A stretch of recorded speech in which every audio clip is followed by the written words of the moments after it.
பொன் கன்றுக்குட்டிகள். ஆனாலும் பெத்தேலிலும் தானிலும் வைத்த பொற்கன்றுக்குட்டிகளால் இஸ்ரவேலை பாவம் செய்ய பண்ணின நேபாத்தின் குமாரனாகிய யெரொபெயாமின் பாவங்களை யெகூ விட்டு விலகவில்லை. கர்த்தர் யெகூவை நோக்கி, என் பார்வைக்கு செம்மையானதை நீ நன்றாய் செய்து என் இருதயத்தில் இருந்தபடியெல்லாம் ஆகாபின் குடும்பத்துக்கு செய்தபடியினால் உன் குமாரர் இஸ்ரவேலுடைய சிங்காசனத்தின் மேல் 4 தலைமுறையாய் வீற்றிருப்பார்கள் என்றார். ஆனாலும் யெகூ இஸ்ரவேலின் தேவனாகிய கர்த்தரின் நியாயப்பிரமாணத்தின்படி தன் முழு இருதயத்தோடும் நடக்க கவலைப்படவில்லை. இஸ்ரவேலை பாவம் செய்ய பண்ணின யெரொபெயாமின் பாவங்களை விட்டு அவன் விலகவும் இல்லை. அந்நாட்கள் முதல் கர்த்தர் இஸ்ரவேலை குறைந்து போக பண்ணினார்.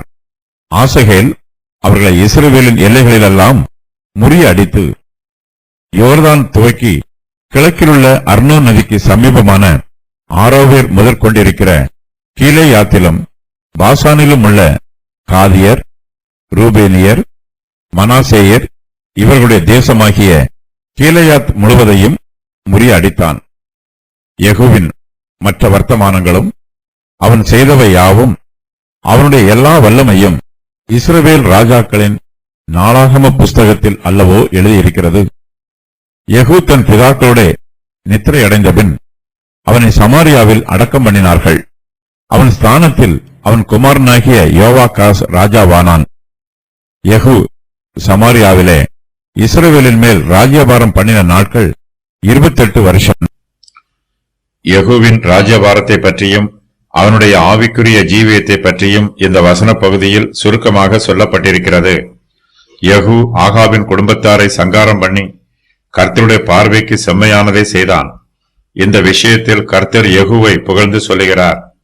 கர்த்தர் யெகூவை நோக்கி, என் பார்வைக்கு செம்மையானதை நீ நன்றாய் செய்து என் இருதயத்தில் இருந்தபடியெல்லாம் ஆகாபின் குடும்பத்துக்கு செய்தபடியால் உன் குமாரர் இஸ்ரவேலுடைய சிங்காசனத்தின் மேல் 4 தலைமுறையாக வீற்றிருப்பார்கள் என்று சொல்லுகிறார்.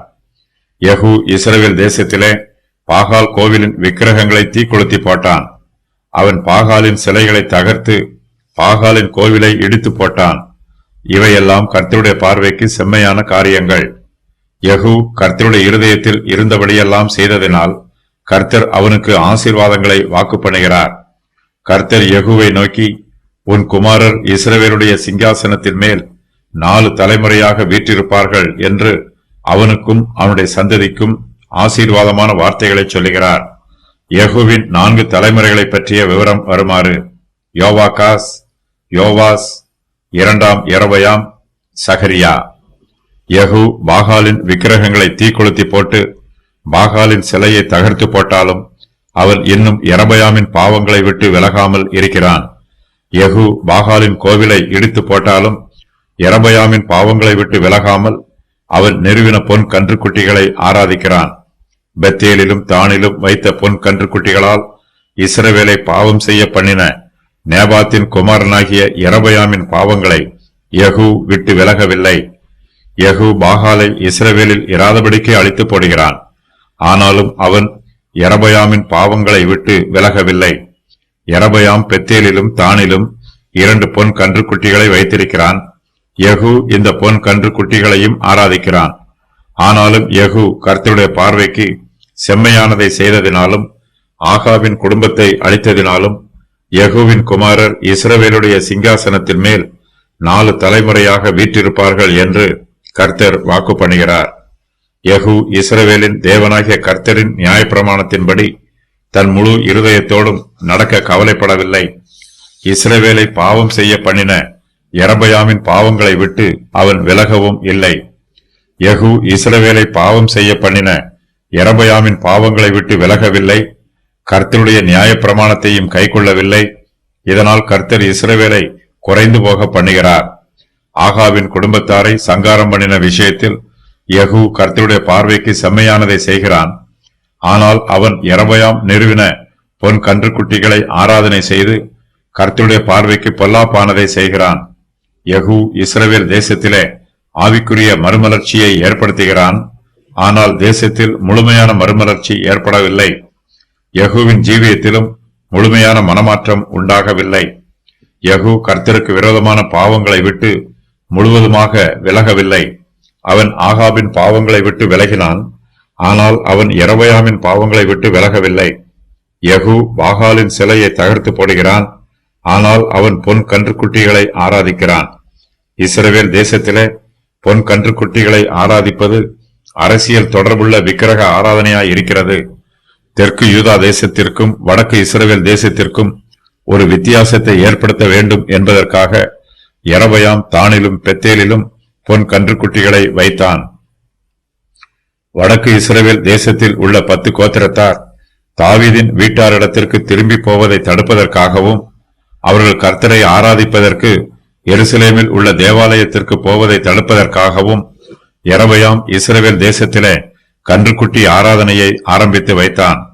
கன்றுக்குட்டி ஆராதனை இஸ்ரவேல் தேசத்தில் பிரபல்யமாய் இருக்கிறது. அது வடக்கு இஸ்ரவேல் தேசத்தாருக்கு அரசியல் அடையாளத்தை கொடுக்கிறது. ஆகையினால் யெகூ கன்றுக்குட்டிகளை ஆராதித்து தன்னை இஸ்ரவேலின் அரசியலில் இணைத்துக் கொள்கிறான். உண்மையாய் மனம் திரும்புகிறவர்கள் தங்களுடைய எல்லா பாவங்களுக்கும் மனம் திரும்புவார்கள். நாம் ஒரு சில பாவங்களுக்கு மனம் திரும்பி வேறு சில பாவங்களுக்கு மனம் திரும்பாமல் இருக்கக்கூடாது. ஒரு சில பாவங்களை விட்டு விலகாமல் அவைகளை நமக்கு சொந்தமாக்கிக் கொள்ளக்கூடாது. பரிசுத்தமாய் ஜீவிக்க வேண்டும் என்று விரும்புகிறவர்கள் கர்த்தருக்கு விரோதமான எந்த பாவத்தோடும் சிநேகம் வைத்துக் கொள்ளக்கூடாது. அவர்கள் பாவத்திற்கு பங்காளிகளாய் இருக்கக்கூடாது. கர்த்தரை பின்பற்ற விரும்புகிறவர்கள் தங்களுடைய சிலுவையை சுமந்து கொண்டு கர்த்தருடைய அடிச்சுவடுகளை பின்பற்ற வேண்டும். நமக்கு சோதனைகள் வரும்போது நம்முடைய சுய பலத்தையும் சமுதாய பலத்தையும் பண பலத்தையும் அரசியல் பலத்தையும் நம்பாமல் கர்த்தரையே நம்பி அவரை சார்ந்து கொள்ள வேண்டும். யெகூ இஸ்ரவேல் தேசத்தில் இருந்து தீமையான காரியங்களை அகற்றி போட்டான், ஆனால் அவன் நன்மை செய்யாமல் இருந்து விட்டான். யெகூ இஸ்ரவேலின் தேவனாகிய கர்த்தரின் நியாயப்பிரமாணத்தின்படி தன் முழு இருதயத்தோடும் நடக்க கவலைப்படவில்லை. நாம் கர்த்தரை நம்பி நன்மை செய்ய வேண்டும், கர்த்தரை நம்பவும் வேண்டும், நன்மையும் செய்ய வேண்டும். இஸ்ரவேல் தேசத்தில் இருந்து பாகாலின் ஆராதனையை நீக்கி போடுவதற்கு யெகூ தீவிரமாய் இருந்தான். பாகால் கோவில் விக்கிரகங்களை எல்லாம் தீக்கொளுத்தி போட்டான். இஸ்ரவேல் தேசத்தில் இருந்து பொய்யான மார்க்க ஆராதனையை அகற்றி போட்டான். ஆனாலும் யெகூ மெய்யான ஆராதனையில் தன்னை முழுமையாய் ஈடுபடுத்திக் கொள்ளவில்லை. யெகூ கர்த்தரை ஆராதிக்கும் விஷயத்தில் அவன் கர்த்தரை பிரியப்படுத்தவில்லை. அவனிடத்தில் கர்த்தர் மீது பக்தி வைராக்கியம் இல்லை. யெகூ கர்த்தரையும் ஆராதிக்கிறான், பொன் கன்றுக்குட்டிகளையும் ஆராதிக்கிறான். யெகூ இஸ்ரவேல் தேசத்தில் இருந்து ஆகாபின் பாவங்களை நீக்கி போடுகிறான். அதே வேளையில் அவன் யெரொபெயாமின் பாவங்களை விட்டு விலகாமல் அதோடு ஐக்கியமாயிருக்கிறான். யெகூவின் இருதயத்தில் கர்த்தரை பற்றும் விசுவாசம் பரிபூரணமாய் இராமல் ஓரளவு மாத்திரமே இருந்தாலும் கர்த்தர் யெகூவை தம்முடைய கருவியாக பயன்படுத்துகிறார்.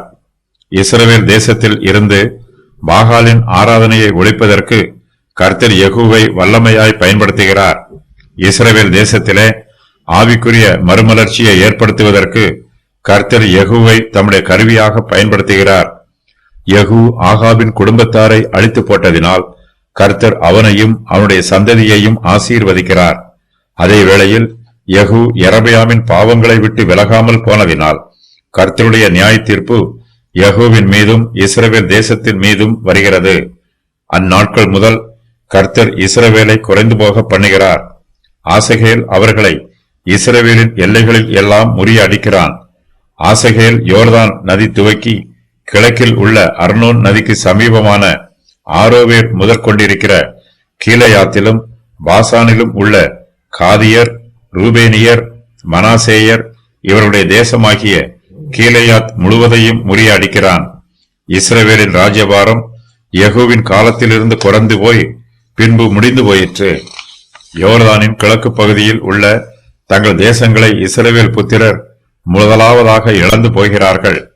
இஸ்ரவேல் தேசத்தார் கர்த்தரை முழு இருதயத்தோடு பற்றி கொள்ளாமல் யெரொபெயாம் நிறுவின பொன் கன்றுக்குட்டிகளை பற்றி கொண்டதினால் கர்த்தருடைய தெய்வீக பாதுகாப்பு அவர்களுக்கு கிடைக்காமல் போயிற்று.